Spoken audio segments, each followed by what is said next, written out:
Bonjour, bonjour à toutes et à tous, bienvenue sur KTV, Coésie FM, le 106.9 pour un temps de parole toujours en direct à la radio et à la télévision. Notre invitée ce matin s'appelle Nathalie Costantini, c'est Madame le vice-recteur, elle est avec nous en plateau. Bonjour. Bonjour. Merci d'avoir accepté notre invitation, meilleurs vœux pour cette année 2017, Merci. à vous, toute votre équipe, et puis tous vos gamins, parce que vous en avez beaucoup.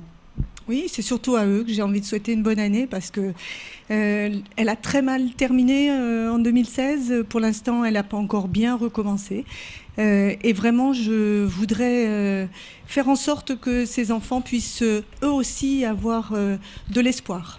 Et l'espoir, c'est nous qui allons peut-être leur donner en leur permettant d'avoir une éducation complète et une formation. Une année qui n'a pas bien terminé, qui s'est pas bien terminée, qui n'a pas très bien commencé, Madame la vice-recteur, il faut le reconnaître, avec d'abord ces problèmes d'eau, on va en parler dans quelques instants, mais juste avant, c'était en fin de semaine, le vice-rectorat a subi un acte vandale, on va appeler ça comme ça, peut-être qu'on va encore se faire taper dessus, mais un acte vandale où une quarantaine ou une cinquantaine de serrures ont été vandalisées au sein du vice-rectorat. Qu'est-ce qui s'est passé exactement ? Alors, qu'est-ce qui s'est passé ? La même chose que ce qui s'est passé dans les écoles. Donc, c'est pas plus grave au vice-rectorat que dans les écoles. J'ai même envie de dire que c'est tout aussi grave parce que quand le vice-rectorat ne fonctionne pas, ça veut dire que potentiellement ce sont les examens et concours que l'on ne peut pas mener à bien. Ce sont les payes, mine de rien, qu'on ne pourra pas faire. Et il ne faudra pas nous dire après qu'il y a des retards dans les payes parce que les gens, quand ils ne peuvent pas être dans leur bureau, ils peuvent pas travailler. Mais plus que tout ça, plus que tous ces éléments-là, moi, ce que je voudrais dire, c'est que ces moments de sabotage, ces actions qui sont juste totalement inadmissibles, doivent s'arrêter. On ne peut pas prendre en otage comme ça des enfants. On ne peut pas prendre en otage tout un système, c'est-à-dire 6400 personnes, 94 000 élèves. C'est juste inadmissible. Et j'ai envie de dire juste une chose, les problèmes d'adultes se règlent entre adultes. Et puisque c'est si important pour Mayotte, l'éducation, je pense qu'il y a quelque chose qu'il faut sacraliser, c'est le temps des enfants et le temps de l'école. Moi, c'est un message que vous envoyez au syndicat là, en disant allez, on se met autour de la table, on discute sur d'autres problèmes, mais on ne touche pas au temps de la scolarité. C'est un message que j'envoie à tout le monde. Oui. En tant que responsable de ce système éducatif ici à Mayotte, c'est un message que j'envoie à tout le monde. Arrêtons de dire que le niveau des enfants n'est pas bon. Donnons-leur le temps nécessaire et puis on verra après si en effet les enfants n'ont pas un bon niveau ou quoi.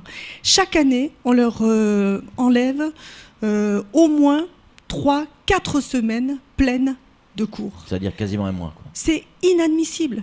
C'est inadmissible. Si on met ce temps de travail, c'est parce qu'il y en a besoin pour que les enfants puissent réussir. Donc voilà, moi j'ai envie de dire, arrêtons tout ça, arrêtons de gâcher l'avenir de Mayotte. C'est pas la peine d'amener des moyens, c'est pas la peine de nous demander des postes, c'est pas la peine de tout ça, si à côté de ça, le temps dû aux enfants n'est pas respecté. Vous avez porté plainte ? Bien sûr, nous avons porté plainte 7 fois. Donc voilà, moi je souhaite que si la justice doit s'emparer de ça, que tout puisse être mis en œuvre pour que jamais plus on recommence ça. Vous faites le lien entre ces actes et certains syndicats ou pas ? Écoutez, c'est pas moi qui fais le lien. Je pense que tout un chacun est capable d'écouter ce qui est dit dans les différentes radios et télévisions. Et il a bien été dit de façon très claire que tant qu'un certain nombre de revendications ne seraient pas entendues, eh bien, les écoles ne recommersera pas. Ces revendications, vous les entendez aussi, ça justifie rien, effectivement, les problèmes qu'il y a pu avoir en termes de délinquance, mais, parce que c'est de la délinquance, mais ils existent bien, des gens qui perdent 15 ans de leur carrière, de leur vie professionnelle, du jour au lendemain. C'est vrai que la pilule est dure à passer quand même. Écoutez, si vous me le permettez, je veux bien qu'on discute de ça après. D'accord. Mais pour clore le sujet des sabotages, ce que je voudrais dire, c'est que j'étais ce vendredi au ministère avec le directeur du cabinet adjoint et le SMIPP national et local. Nous leur avons demandé de faire une communication pour qu'ils se positionnent très clairement par rapport à ces sabotages. L'UNSA doit être reçue cette semaine. La demande va être identique à leur rencontre. Moi, j'attends que les syndicats, effectivement, condamnent très fortement ce qui s'est passé sur les écoles. 2 mots sur leurs revendications et comprendre, effectivement, ce que j'allais dire, chaque être humain a envie de comprendre parce que c'est vrai que c'est compliqué. 15 ans d'une vie qui disparaissent comme ça, en claquant des doigts. Je ne peux pas vous laisser dire ça, et les communiqués qui ont été faits, les communiqués de presse l'ont bien montré. Dans la fonction publique, quand vous intégrez un corps d'État, on prend en compte l'ensemble de votre ancienneté de service pour savoir à quel échelon on vous positionne. Donc ça a été fait, ce qui fait qu'on ne peut pas dire que dans l'éducation nationale, les instituteurs n'aient pas eu la totalité de leur ancienneté générale de service qui ait été reprise en compte. On parle des années qui sont au conseil départemental. On parle des années qui sont au conseil départemental. Ouais. Si vous voulez, quand vous rentrez dans la fonction, vous rentrez à un échelon. Vous gravissez, quand vous étiez à la collectivité, vous gravissiez 5 échelons différents. Il y avait 5 moments de carrière. En fonction du moment où vous avez été intégré dans le corps d'État, et pas un corps passerelle, un corps d'État, en catégorie B et pas en catégorie C, on a pris en compte votre ancienneté de service, puisque vous gravissez les échelons en fonction de vos années passé dans le service, d'accord ? Et vous êtes intégré à l'échelon identique ou immédiatement supérieur. La problématique que soulève le SNUIPP, c'est le fait que le différentiel entre les indices de la collectivité, du temps de la collectivité, et les indices du corps d'État font que les instituteurs ont été intégrés dans les premiers échelons du corps d'État. Mais toute leur ancienneté générale de service a été prise en compte. D'accord. Et le fait qu'ils aient été intégrés dans les plus petits échelons fait que maintenant, ils sont en effet sur des échelons bas, et malgré une grande durée de service, ils n'arrivent pas à atteindre le même niveau, mais ce qui est bien normal, que ceux qui sont rentrés directement professeurs des écoles. Mais en métropole, nous avons la même chose. Les instituteurs qui restent, alors c'est un corps qui est en extinction, les instituteurs qui restent en métropole ont été traités exactement de la même manière. Et je voudrais juste dire quelque chose, c'est que Mayotte a eu la chance d'avoir ce corps d'instituteurs d'État recrutés pour Mayotte. La Guyane n'a pas eu ce concours-là, ce qui fait qu'il y a des gens en Guyane qui ont été contractuels et qui sont toujours contractuels, parce que, n'ayant pas ce concours, ce tremplin pour pouvoir passer professeur des écoles, ils n'ont pas encore eu la possibilité d'y accéder. Donc moi, ce que je voudrais dire, et c'est ce que nous avons dit à M. Rivaux encore vendredi, c'est que le ministère s'est engagé, et c'est écrit, il y a un décret qui est paru, à faire en sorte qu'il y ait une extinction de ce corps. Pas un corps passerelle, un corps transitoire. Le corps transitoire, ça veut dire qu'il n'est pas amené à durer. Donc, le ministère s'est engagé à ça. Et d'ailleurs, dans une de ces propositions, il y a le fait qu'il y ait intégration des 2/3, là, dans un temps très court, des 2/3 des instituteurs restants dans le cadre des professeurs des écoles. Ce qui veut dire que ces gens-là passent de agents de la collectivité à cadre A. Je m'excuse, mais je ne comprends pas vraiment où est la discrimination.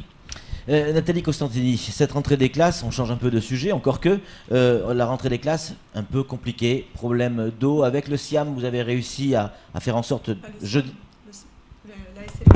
La SMAE et le SIAM, parce qu'ils fonctionnent ensemble, pour que cette rentrée ait lieu jeudi, soit 2 ou 3 jours après la date prévue. Une rentrée décalée dans le temps, comme ça, c'est pas fréquent dans l'éducation nationale.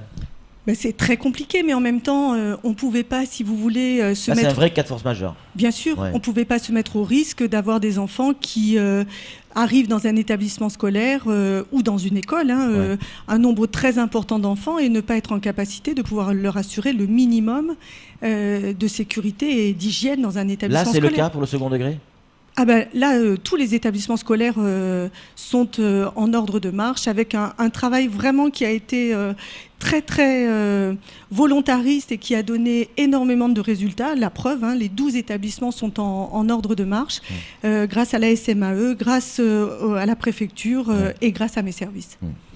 Samuel Bocher, le rédacteur en chef de France Maillot de Matin, a une question à poser. Juste après, on parlera du premier degré. Oui, nous avons reçu Henri Nourri du SNES en fin de semaine dernière, qui vous reproche de ne pas avoir anticipé cette rentrée et cette alimentation en eau. Vous leur demandez de rattraper aujourd'hui le retard qui va être pris.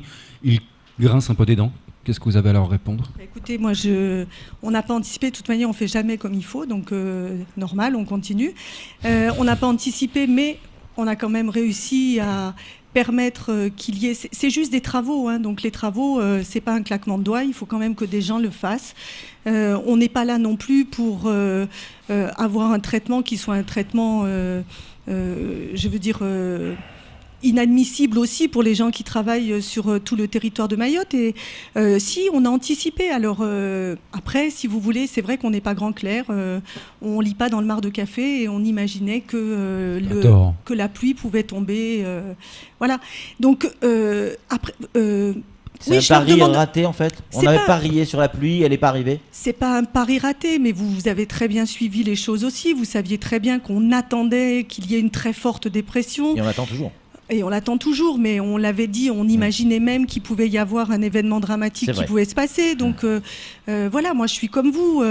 On a anticipé, je veux dire, pendant que peut-être certains étaient en vacances, mais c'est notre travail. Nous, on a fait en sorte que les enfants puissent avoir école. Donc je pense que ça c'est un faux débat. En revanche, je voudrais juste m'exprimer sur le fait de remplacer les cours. Moi, tout ce qui m'importe, c'est que le temps dû aux enfants soit donné. Alors, j'entends bien, on n'impose pas qu'il y ait des remplacements, mais la conscience professionnelle des uns et des autres fait que je ne vois pas où est le problème. Les gens feront en sorte, on a mis des ENT dans les établissements scolaires pour qu'il puisse y avoir justement des cours en ligne, pour qu'il puisse y avoir du temps donné aux élèves, peut-être d'une autre manière que celle qui est magistrale, avec un horaire hebdomadaire obligatoire. Mais où est franchement le problème que de demander à des gens qui sont des fonctionnaires d'État, qui sont là pour faire en sorte que le système fonctionne, de pouvoir ne pas faire en sorte que les 2 jours et demi qui sont perdus pour les enfants, et eux aussi n'y sont pour rien, mais eux vont passer les examens à la fin de l'année. Donc voilà, je crois que chacun va pouvoir se rendre compte de l'importance de ce remplacement, et je pense qu'il n'y aura pas de problème, c'est pas la peine d'en faire plus que ça. Vous nous dites que toutes les écoles sont ouvertes dans le second degré, oui, dans le second degré. C'est pas le cas évidemment dans le premier degré. Alors là, effectivement, vous n'avez pas la main sur ces écoles, mais ça reste des gamins qui vont pas à l'école. Oui, alors le problème, si vous voulez, voilà, quand on disait on n'a pas suffisamment anticipé, ce qu'il y a aussi, c'est que quand vous avez des travaux à faire, alors peut-être que d'ailleurs nous en avons parlé avec Monsieur le Préfet, nous allons avoir à nous poser la question d'un plan beaucoup plus vaste qui intègre tous les établissements scolaires avec des citernes. Nous, on va se mettre en capacité de mettre des citernes dans tous nos nouveaux établissements pour pallier justement une problématique qui peut revenir sur l'île, puisque on sait qu'il y a une période des pluies et que donc on est dépendant aussi de cette période de pluie pour pouvoir alimenter les retenues collinaires. Donc on va essayer d'anticiper. Là, le problème, c'est que vous avez 182 écoles, 54 000 enfants qui doivent eux aussi, les écoles doivent elles aussi être alimentées. Il y a un lien avec les villages. C'est très difficile de pouvoir fermer dans les villages et ouvrir dans les écoles. Donc, voilà, ça c'est un problème qui est un problème technique. Moi, ce que je voudrais dire, je reçois ce soir tous les cadres, personnels de direction et inspecteurs, parce qu'il y a des propositions qui ont été faites aussi pour que des enfants puissent intégrer certaines classes de collège, pour qu'on puisse donner quand même du temps pour les enfants sur des moments clés de la scolarité. En fait, c'est pas du rattrapage, c'est du temps qui leur est dû. Oui. C'est essayer de trouver les moyens de leur donner cet enseignement. Des enfants qui sont en CP, normalement au CP, vous avez un son à apprendre quasiment par jour. Si vous loupez 9 semaines, vous imaginez ce que vous avez loupé.